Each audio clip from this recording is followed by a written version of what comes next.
Hello guys, I'm Rainier and today I'm going to show my clay model of ionic bond. I will use two atoms, sodium and chlorine. I made each atom using clay and I add small clay to show their valence electrons.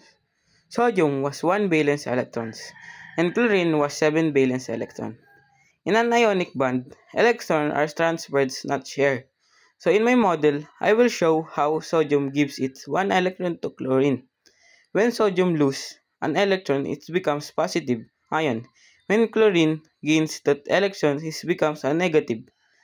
Becomes opposite charge attract they form in ionic bond.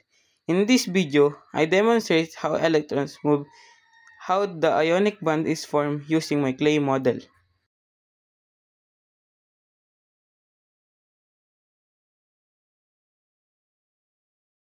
Let's get started. In an ionic bond, the electron is transferred, not shared. So here the sodium give its 1 electron to chlorine. After the transfer, sodiums become Na positive because it lost an electrons. Chlorine becomes Cl negative because it's gained an electrons. This is now the ionic compound NaCl. My model shows the atoms, the electrons, and how the ionic bond is formed.